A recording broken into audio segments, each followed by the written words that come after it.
ओम शांति। आज 9 जनवरी 2024। आज की श्रेवाणी की मुख्य पंक्तियाँ हैं। मीठे बच्चे, इस पुरुषोत्तम संगम युग में पुरुषोत्तम बनने का पूरा पुरुषार्थ करो। जितना हो सके याद और पढ़ाई पर अटेंशन दो। इस पुरुषोत्तम संगम युग में पुरुषोत्तम बनने का पूरा पुरुषार्थ करो।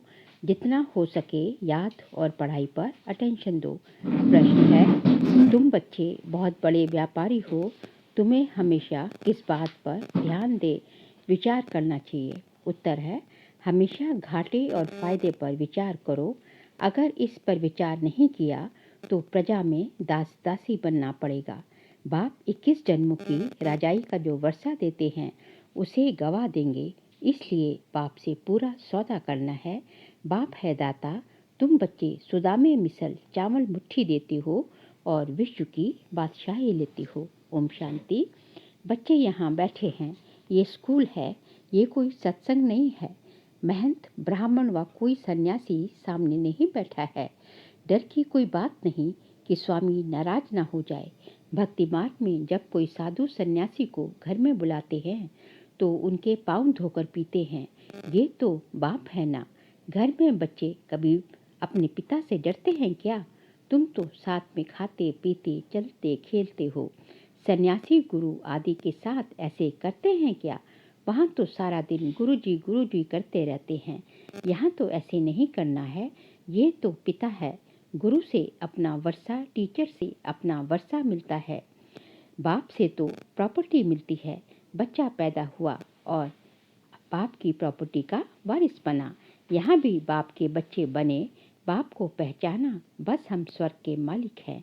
बाप है ही स्वर्ग का रचयिता। इन लक्ष्मी नारायण ने स्वर्ग की राजाई कैसे और कहाँ से ली, ये कोई भी नहीं जानते। तुम समझते हो हम ये थे फिर बन रहे हैं। मनुष्य तो कुछ भी ख्याल नहीं करते कि ये कौन है, हम किसको पूछते हैं। शिव के मंदिर में जाके सिर्फ लोटी चढ़ाकर आते हैं, जानते कुछ भी नहीं। तुमको अब फीलिंग आती है कि हम ये मृत्युलोक का शरीर छोड़ अमरलोक में जाएंगे। प्राप्ति कितनी भारी है। भक्ति मार्ग में कुछ भी प्राप्ति नहीं। बाबा खुद भी कहते हैं, हमने 12 गुरु किए, किसने? ब्रह्मा बाबा ने। अब समझते हैं कि ये तो टाइम वेस्ट हो गया और ही नीचे उतरते गए। परंतु ये भी ड्रामा में नूंद है। हमारी कोई से दुश्मनी नहीं है, हमारी एक बाप के साथ ही प्रीत बुद्धि है। तुम जब अंदर क्लास में आती हो तो इन चित्रों को देख खुश होना चाहिए कि हम पढ़ करके ये बन रहे हैं। तुमको मालूम है ये राजधानी कैसे स्थापन होती है? बाप कहते हैं, बच्चे मूंझो मत। बाप इतना अच्छी रीति समझाते हैं, फिर भी आश्चर्यवत सुनंती कथनती और भागंती हो जाते हैं, माया के बन जाते हैं। उनको कहा जाता है ट्रेटर, जो एक राजधानी से निकल दूसरे के जाकर बनते हैं। बाप कितना अच्छी रीति पुरुषार्थ कराते हैं, भक्ति मार्ग में कितना भटकते हैं। दान पुण्य तीर्थ व्रत नेम आदि बहुत करते हैं। अच्छा साक्षात्कार हुआ तो क्या हुआ? चढ़ती कला तो हुई नहीं और ही उतरती कला हुई। तुम्हारा दिन प्रतिदिन चढ़ती कला है, बाकी सबकी है उतरती कला। गुरु लोग कहते भी है, ज्ञान ब्रह्मा का दिन है, भक्ति ब्रह्मा की रात है। ज्ञान और भक्ति में रात दिन का फर्क है। ज्ञान से सुख मिलता। बाप कितना सहज समझाते हैं कि तुम ही विश्व के मालिक थे, फिर तुम ही नीचे उतरते आए हो। अब बाबा कहते हैं, सिर्फ अपने को आत्मा समझो। आत्मा अविनाशी है। आत्मा कहती है, हे अविनाशी बाप, हमको आकर पावन बनाओ। इसमें मुक्ति जीवन मुक्ति सब आ जाता है। तुम अभी समझते हो। भक्ति में हम कुछ भी नहीं जानते थे, ढूंढते रहते थे, गाते रहते थे कि हे भगवान रहम करो। भगवान कहने से इतनी टेस्ट नहीं आती, वर्षा याद नहीं आता। तुम कहेंगे ऊंचते ऊंच शिव बाबा, तो फौरन वर्षा याद आएगा। अभी तुम समझते हो कि ये रावण राज्य है, राम राज्य होता है सतयुग में। अभी तो कलयुग है। सतयुग पे बहुत थोड़े मनुष्य थे, एक ही आदि सनातन धर्म था, सुख शांति थी। यहाँ मनुष्य शांति के लिए भटकते रहते हैं, कितना खर्चा करते हैं। कॉन्फ्रेंस आदि में तुम उन्हों को लिख सकती हो, शांति का सागर, पवित्रता का सागर, संपत्ति का भी वह सागर है, सब कुछ उनसे मिलता है। अभी तुम जानती हो, सतयुग में हम बहुत धनवान थे, विश्व में शांति तो वहाँ थी। बाकी आत्माओं को शांति होती है परमधाम घर में। विश्व में हम अकेले ही थे तो सुख शांति सब था। तो बच्चों को बहुत खुशी होनी चाहिए। ऐसे स्वर्ग के लिए शास्त्रों में क्या क्या बातें लिखती हैं। अब बाप कहते हैं, मैं तुमको इतना समझाता हूँ जो तुमको कोई भी प्रश्न आदि पूछने की दरकार नहीं। पहले तो मामे कम याद करो।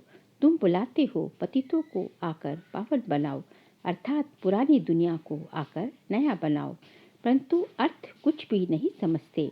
सूत्र मुंझा हुआ है, अब सुलझाना पड़ता है। भक्ति में कितने चित्र बनाए हैं। कृष्ण को चक्र दे दिया है जिससे अकासुर बकासुर को मारा। अरे वह कोई हिंसक था क्या? फिर कहते फलाने फलाने को भगाया, डबल हिंसक बना दिया है। वंडर है ना। जिन्होंने शास्त्र बनाए हैं उन्हों की बुद्धि की कमाल है। फिर उनको कहते व्यास भगवान। अब बाबा कहते हैं, मुझे याद करो और देवी गुण धारण करो, और कोई बात नहीं। तुमको योग में बिठाया जाता है क्योंकि बहुत है जो बाबा को याद नहीं करते, अपने ही धंधे में रहते हैं, उनको फुर्सत ही नहीं। परंतु इसमें तो काम आदि करते भी बुद्धि से याद करना है। तुम आशिक हो मुझ माशूक के। अब मैं तुमको कहता हूँ, और संग तोड़ मुझ एक संग जोड़ो। खाते पीते सिर्फ ये आदत डालो कि मैं आत्मा हूँ, और बाप को याद करो। बाप तुमको कितना ऊंचा बनाते हैं। तुम ये पाई पैसे की बात नहीं मानते, मुझे याद नहीं करते, अपने बाल बच्चों को करते हो, मुझे नहीं कर सकते हो।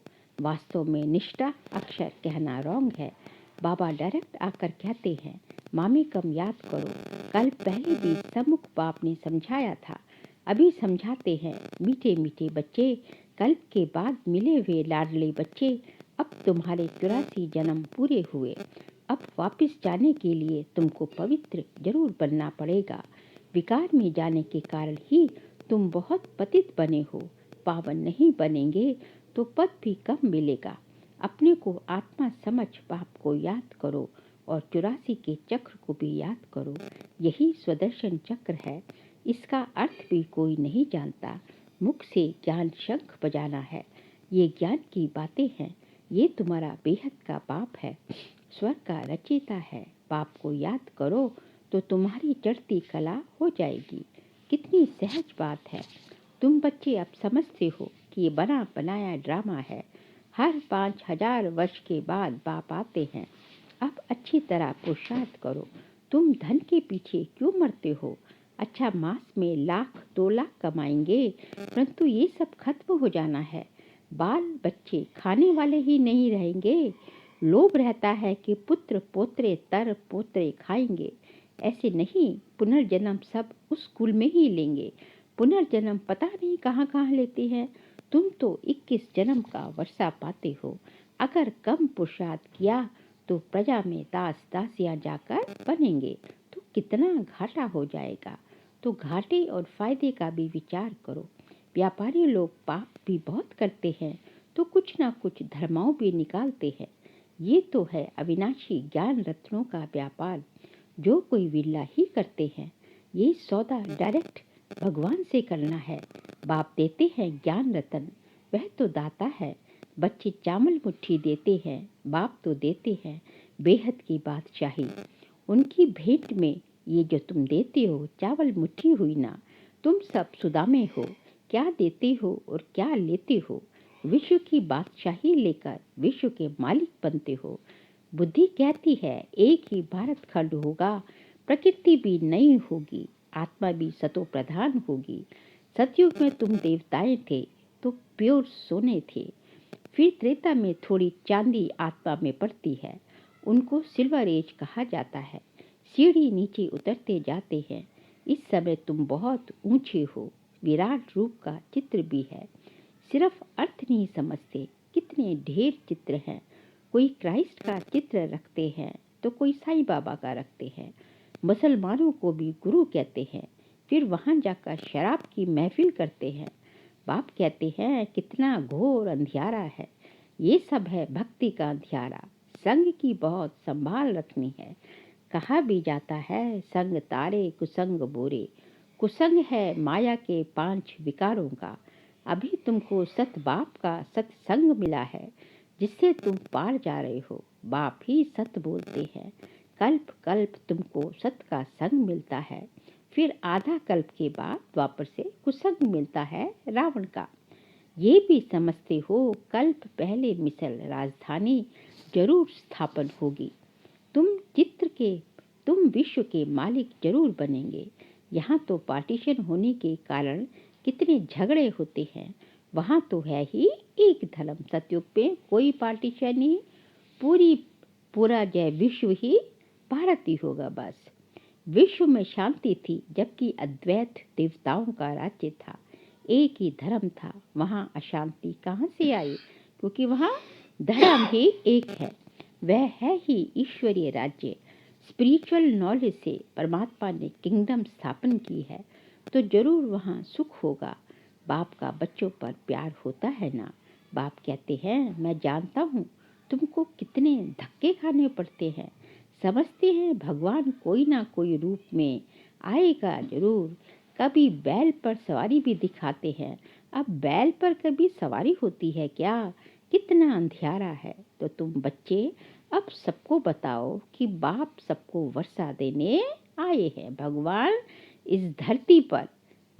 का इस धरती पर अवतरण हुआ है और सबको जो है सब बच्चों को जो है भगवान उनका जो सुख शांति प्रेम आनंद सब कुछ देने आए हैं। बाबा ब्रह्मा द्वारा नई दुनिया स्थापन हो रही है। बाबा हमेशा बढ़ के झाड़ का मिसाल देते हैं, वैसे इनका जो फाउंडेशन है वही फिर से स्थापन कर रहे हैं और कोई धर्म रहेगा नहीं। भारत है अविनाशी खंड और अविनाशी तीर्थ। बाप का बर्थ प्लेस है ना। भारत का बर्थ प्लेस कौन है? भारत है। बाबा मीठे मीठे बच्चों को कितना प्यार से समझाते हैं, टीचर के रूप में पढ़ाते हैं। तुम बच्चे पढ़कर मेरे से भी ऊंच चले जाते हो। मैं तो रजाई नहीं लेता, बाबा सतयुग में थोड़ी आएंगे। बाबा तो बस फिर विश्राम करेंगे परम धाम में। बच्चों को रजाई बादशाही देकर बाबा फिर 2 युग में, एक सतयुग त्रेता बाबा का पार्ट ही नहीं है, फिर द्वापर से बाबा का पार्ट। जब दुख शुरू होता है तब भगवान का पार्ट शुरू होता है। तुमने मुझे कभी स्वर्ग में बुलाया है क्या कि आओ मैं तुमको स्वर्ग में भेज देता हूँ? कितना मजे का खेल है। बाप कहते हैं अच्छा बच्चे जीते रहो। हम वानप्रस्थ अवस्था में जाकर रहता हूँ बाबा, तो फिर वाणी से परे शांति धाम मुक्ति धाम में चले जाते रहते हैं। बाप कहते हैं अब तो आफते सिर पर खड़ी हैं, इसलिए पुरुषोत्तम बनने का इस पुरुषोत्तम संगम युग पर पूरा पुरुषार्थ करना है। बाप को याद करने का पुरुषार्थ करते रहो तो क्या होगा? विकर्म विनाश होंगे और जितना जो पढ़ेंगे ऊंच कुल में जाएंगे। बाबा कहते हैं अपनी घोट तो नशा चढ़े। नशा चढ़ाना है तो अपने को ही घोटना पड़ेगा ना, दूसरा घोटेगा तब तो मैं थोड़ी नशा चढ़ेगा। अपने को ही ज्ञान का मनन चिंतन घोटना पड़ेगा ज्ञान को, तभी तुम्हें जय ज्ञान का नशा चढ़ेगा। सदा बच्चों को बाप से वर्षा मिलता है। लौकिक में तो बच्चे को मिलता है, बाकी कन्यादान होता है। यहाँ तो सब आत्माओं को बाबा से वर्षा मिलता, प्रॉपर्टी मिलती है, सो भी हद की नहीं बेहद की, 21 जन्मों की। तो इस पर पूरा ध्यान देना चाहिए। भगवान पढ़ाते हैं, एक दिन भी मिस नहीं करना चाहिए। बाबा को कहे कि मुझे फुर्सत नहीं है। अरे आत्मा को फुर्सत नहीं है मेरे से पढ़ने के लिए, भगवान से पढ़ने के लिए, ये कहने में शर्म नहीं आती? अच्छा मीठे मीठे सिकिल दे बच्चों प्रति माता पिता बाप दादा का याद प्यार और गुड मॉर्निंग।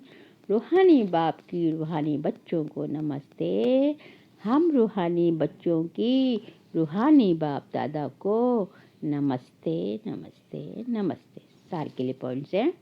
संग से अपनी बहुत बहुत संभाल करनी है। एक सत बाप का संग करना है। माया 5 विकारों के संग से बहुत दूर रहना है। पढ़ाई पर पूरा ध्यान देना है।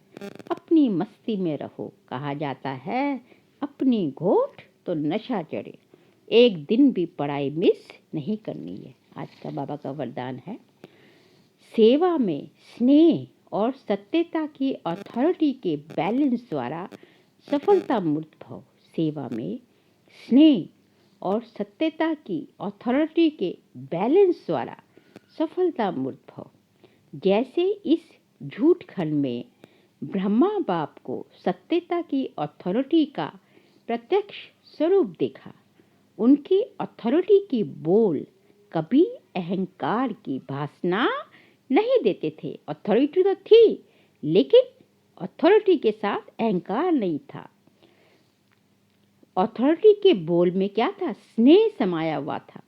अथॉरिटी के बोल सिर्फ प्यारे नहीं, प्रभावशाली होते हैं। तो फॉलो फादर करो। स्नेह और अथॉरिटी, निर्माणता और महानता दोनों साथ साथ दिखाई दे। महानता हो लेकिन साथ में निर्माण भी, मान शान से परे निरहंकारता भी होनी चाहिए। वर्तमान समय सेवा में इस बैलेंस को अंडरलाइन करो। किस किस को? स्नेह और अथॉरिटी और निर्माणता और महानता, इनका बैलेंस होगा आपस में तो सफलता मूर्त बन ही जाएंगे। स्लोगन है, मेरे को तेरे में परिवर्तन करना अर्थात भाग्य का अधिकार लेना। मेरे को तेरे में परिवर्तन करना अर्थात भाग्य का अधिकार लेना। ये मेरा है, ये मेरा घर है, ये मेरा बच्चा है, ये मेरा प्रॉपर्टी है, नहीं, सब किसकी है? भगवान की, बाबा की है। हमने बाबा को दे दिया। अब बाबा जो है अपनी मर्जी से जो है, हम उसके क्या है? हम उसके ट्रस्टी हैं। संभालने के लिए बाबा ने हमें रखा है, लेकिन हमने सब कुछ बाबा को अर्पण कर दिया, तो बाबा उसका बेस्ट यूटिलाइज करवाएगा और एकदम कुछ भी चीज़ वेस्ट नहीं जाएगी। और सब कुछ जो है बाबा आपकी प्लानिंग ऐसे ही करेगा कि सब कुछ जो है बेस्ट होगा। तो इसलिए मेरा मेरा नहीं, सब तेरा। मेरे को तेरे में बदल दिया, तो इसका मतलब आपने अपना भाग्य का द्वार खोल दिया। अब आगे जो है, व्यक्त साइलेंस द्वारा डबल लाइट फरिश्ता स्थिति का अनुभव करो। आज का पॉइंट है, पहले अपनी देह के लगाव को खत्म करो तो संबंध और पदार्थ से लगाव आप ही खत्म हो जाएगा। पहले किससे? देह से, शरीर से लगाओ, क्योंकि शरीर ही सबकी जड़ है। शरीर के ही संबंध होते हैं। मेरा बेटा, मेरा पति, मेरी स्त्री, मेरा बच्चा और पदार्थ। पदार्थ किसको चाहिए? शरीर को चाहिए। तो जब शरीर से लगाव कम होता जाएगा तो आप ही शरीर से जो अटैच्ड चीज़ें हैं उनसे भी लगाव खत्म होता, कम होता जाएगा। फरिश्ता बनने के लिए पहले ये अभ्यास करो कि ये देह क्या है? सेवा अर्थ है। ये भगवान ने हमें शरीर दिया है किस लिए? सेवा करने के लिए, भगवान का कार्य करने के लिए, सेवा के लिए। भगवान की अमानत है। मैं कौन हूँ? ट्रस्टी हूँ। मैं इसको देखभाल करने के लिए, सब कुछ लुक आफ्टर करने के लिए भगवान ने मुझे इस आत्मा को शरीर में जो है अवतरित किया है। मैं अवतरित हुई आत्मा हूँ शरीर के अंदर। तो जो है, जब इस तरह इसको जो है, शरीर को जो है भगवान की अमानत समझ के चलाएंगे कि सेवा अर्थ है, तो अमानत में ख़यानत कभी हो नहीं सकती। फिर देखो फरिश्ता बनना कितना सहज लगता है। फिर तो फरिश्ता बनने की बने। अच्छा, ओम शांति।